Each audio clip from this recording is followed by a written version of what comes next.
Olá, amigas e amigos que assistem aqui ao Nocaute, novamente com vocês, para comentar um pouquinho algumas pautas, como dizem os jornalistas que têm aparecido. Eu queria começar comentando essa questão da frente ampla, que se tornou meio pomo de discórdia, como se, em alguns casos até, com a impressão de que o PT é contra uma frente ampla. Eu não vou falar em nome do PT, eu sou filiado, mas não sou dirigente do partido, não estou envolvido em nenhuma articulação, mas eu acho que essa colocação não é justa. E, sobretudo, ela se baseia em um aspecto que me parece especialmente importante quando se discute isso. Vou dizer, eu pessoalmente sou muito a favor de uma frente ampla, porque eu vejo que o momento em que o Brasil está vendo ameaçados não só as políticas que o presidente Lula seguiu e a presidenta Dilma, mas todo um legado que vem desde o início da nova República, que vem da Constituição de 88, claro que é importante ter uma frente ampla para reafirmar. Agora, eu acho muito difícil, melhor dizendo, você constituir uma frente que não inclua entre os seus temas fundamentais a libertação do presidente Lula. E isso não é só porque o Lula é o grande líder do PT, pelo trabalho que ele fez, não é só pela injustiça pessoal cometida com ele, mas é também em função da própria democracia do Brasil. Libertar o Lula é possibilitar novamente um diálogo democrático, um diálogo amplo no Brasil. E também digamos, redimir a justiça brasileira do que foi feito até agora, né? Que não preciso aqui comentar abundantemente sobre isso, porque todos sabem, mas que todo esse julgamento político. E se dúvida houvesse, essas últimas revelações do Intercept, publicadas pela Folha, por outros, demonstram claramente que mesmo antes da questão da prisão, do julgamento do Lula, já se começou a tramar um verdadeiro golpe, né? Com a participação da justiça, da maneira que ficou claro nessas últimas revelações a respeito das gravações e da divulgação seletiva de uma delas. Então tudo isso está claro para mim e eu acho que está claro para todos os brasileiros. Quer dizer, nós, sim, frente ampla, sim, juntar todos aqueles que defendem a democracia, que defendem um debate lógico e racional, baseado em argumentos e não em meros impulsos emocionais, tudo isso sim, mas isso não pode deixar de lado, não se pode pretender que a questão da liberdade do Lula é uma questão à parte, é uma questão pessoal ou uma questão partidária. Não é. Ela é uma questão nacional, conforme reconhecido não só por grandes personalidades intelectuais e políticos do mundo inteiro, mas também por pessoas do mundo jurídico, inclusive ex-membros de cortes constitucionais, grandes juristas dos Estados Unidos, da Europa, de vários países, etc. Então, eu acho que a ideia de que você diz que o PT não quer porque está insistindo no Lula livre, não, o Lula livre tem que ser um aspecto fundamental da retomada de uma verdadeira democracia no Brasil. E, obviamente, nós esperamos que ocorra ainda isso quando a Corte Suprema Brasileira, o Supremo Tribunal Federal, julgar essas ações, os habeas corpus que existem, que estão colocados ali, principalmente esse que é referente à parcialidade com que foi feito o julgamento do presidente Lula. Então esse é um aspecto importante a ter presente. Eu queria fazer um outro comentário também, porque como eu fui ministro das Relações Exteriores muitos anos, não só do Lula, mas fui ministro também do Itamar Franco, né? Aliás, era na época colega do Fernando Henrique Cardoso, presidente Fernando Henrique Cardoso, então ministro da Fazenda, e de outras pessoas importantes na vida do país, no governo de centro, que era o governo do Itamar Franco, e fui à ONU representá-lo nas duas Assembleias Gerais, e enfim, há muito tempo eu acompanho, e fico muito preocupado com o que vai ser o discurso do presidente Bolsonaro, se ele efetivamente for, como ele tem dito que vai, né? Não há razão para supor o contrário. E o Brasil tem uma palavra muito importante, que o Brasil abre o debate geral da Assembleia Geral das Nações Unidas. Fala antes dos Estados Unidos. Isso hoje em dia, inclusive, está consolidado, não é só uma tradição. Houve uma resolução que estabeleceu que as várias regras para a ordem de pronunciamentos, mas diz lá, respeitada a tradição do primeiro orador e do país sede. Quer dizer, portanto, o Brasil em primeiro, Estados Unidos em segundo, depois os outros de acordo com a ordem de chegada, a hierarquia, etc. Então, há uma expectativa do que o Brasil vai saber. Ele vai falar dos grandes problemas mundiais, vai falar da crise econômica da qual que começou lá atrás, em 2008, da qual até hoje não saímos totalmente, vai falar das ameaças à paz mundial, representadas, por exemplo, pelo retrocesso em relação a acordos como esse de mísseis de alcance intermediário, que os Estados Unidos acabam de revogar, vai falar de outros temas dessa natureza, vai falar da nova geopolítica mundial entre China, Estados Unidos, Rússia, vai falar do Brexit em relação à União Europeia, ou vai apenas atacar os valores, que são os valores civilizatórios que foram acumulados desde o final da Segunda Guerra, pelo menos, né? Para não ir muito atrás, na Declaração de Direitos Humanos, né? Isso tudo é muito...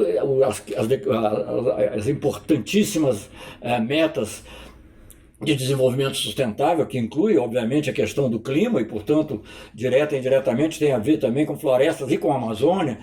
Isso tudo é muito importante, porque nós vemos aqui no Brasil, hoje, uma confusão propositada proposital em relação à questão do tema da soberania. A soberania não é para que você possa fazer o que quiser, né? Não é para que você possa fazer os desmandos que quiser.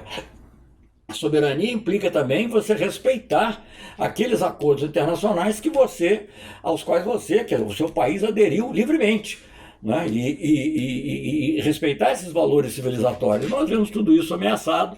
Eu já não vou falar das questões com a França, porque elas chegam a ser incômodas até de um ponto de vista de humanidade, de cavalheirismo, de boa educação, etc.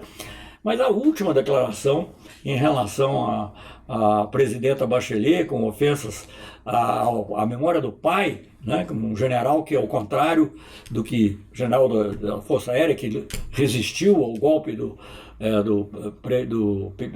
Pinochet, né, tudo isso é muito preocupante. Preocupante também porque a presidenta Bachelet, além da posição que ocupa hoje, de alta comissária para Direitos Humanos, um dos postos mais importantes nas Nações Unidas, e aliás recebeu o apoio do secretário-geral da ONU em relação às ofensas que foram dirigidas a ela, mas ela é uma pessoa muito próxima ao Brasil.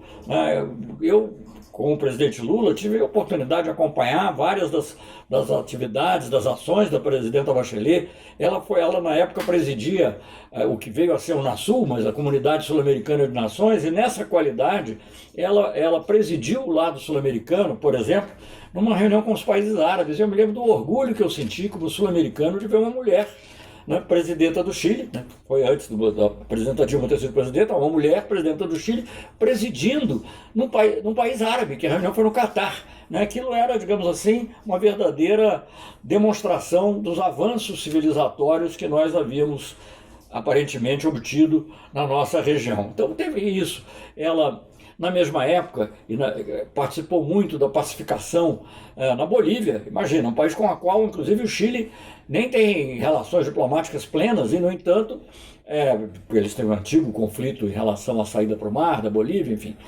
Mas ela, nessa capacidade de presidir os países sul-americanos, ajudou muito para evitar que houvesse uma verdadeira guerra civil que se anunciava entre os opositores do Evo Morales e os defensores do Evo Morales, entre o altiplano e a chamada meia-lua, que é a planície, etc. O Brasil também esteve muito envolvido, participou muito disso, mas a presidenta Bachelet foi fundamental também nesse aspecto.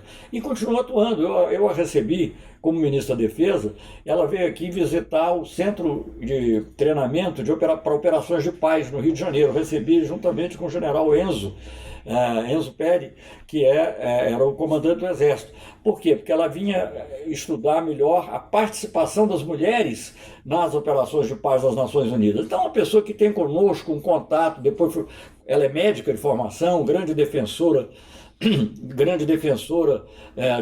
da possibilidade de se oferecerem medicamentos baratos para combater AIDS e outras doenças, sem ficar submetido às patentes e à exploração das grandes multinacionais. Em suma, uma mulher de grande valor, uma grande sul-americana, latino-americana, que está à frente de um importantíssimo órgão das Nações Unidas, que é o Alto Comissariado para Direitos Humanos. É muito triste a gente ver ela destratada pelo presidente do Brasil. Não sei se ele vai repetir, se ele vai pedir desculpas. Oxalá pedisse desculpas lá na Assembleia Geral, mas a gente fica temendo que não. Enfim, para falar uma coisa pelo menos aparentemente positiva, não sabemos as consequências plenas não do nosso governo, mas ocorrida nos Estados Unidos foi a demissão do John Bolton. Nunca se sabe, difícil imaginar que possa vir um pior do que ele. Mas o John Bolton, de quem eu já falei aqui, né, até se alguém for olhar para trás aí, tem uma fala minha, um programa meu em que eu começo falando quem é John Bolton, né, pela influência que ele teve, a maneira como ele foi recebido aqui pelo presidente Bolsonaro, né, que praticamente bateu continência para ele. Eu acho que ele estava eleito e não ainda havia assumido, se eu não me engano. E o John Bolton é uma pessoa que sempre foi de extrema direita, muito violento, né? Foi responsável, inclusive, pela saída de um brasileiro ilustre, um embaixador ilustre, embaixador concursado, como eram os embaixadores brasileiros no governo do presidente Lula, mas um embaixador concursado que foi o diretor da agência das ONU para armas químicas, e que foi retirado de lá porque tinha dito o que era verdade, isto é, que o Iraque não tinha armas químicas. E o John Bolton, grande promotor da violência, de uma ação violenta, de uma guerra contra o Iraque, contra o Saddam Hussein, que impulsionou a saída do Saddam. Mas teve muitas outras iniciativas negativas, era contra a ONU, ele próprio, tendo sido também embaixador na ONU, curiosamente. E aqui na nossa região também era um dos que mais defendia uma linha dura, no caso, uma linha dura, agressiva, de sanções contra a Venezuela. Não sei se isso mudará, porque há outras influências também, a atitude do próprio presidente Trump, que não inspira, digamos assim, grandes esperanças, mas de qualquer maneira a saída do Bolton pode dar algum alívio, quem sabe, a essas pressões por uma linha mais dura em relação a países aqui da região, sobretudo no caso da Venezuela. Volto a dizer, não vou entrar aqui nos méritos do governo da Venezuela, mas uma coisa que não podemos aceitar de jeito nenhum são as sanções unilaterais. As sanções unilaterais, elas matam. Eu vi isso acontecer em relação, aliás, nem eram unilaterais lá, eram multilaterais, mas estavam sendo aplicadas meio com grande pressão unilateral no Iraque, antes ainda da invasão da Segunda Guerra do Iraque. E na Venezuela, ninguém menos que o Jeffrey Sachs, um economista, um homem progressista, mas longe de ser um radical, ele disse que as sanções econômicas que os Estados Unidos estão impondo serão responsáveis por pelo menos 40 mil mortes na Venezuela. Então, toda essa falsidade de querer dar uma ajuda humanitária, e quando na realidade você cria, através das sanções, o sistema mais anti-humanitário possível, é muito ruim.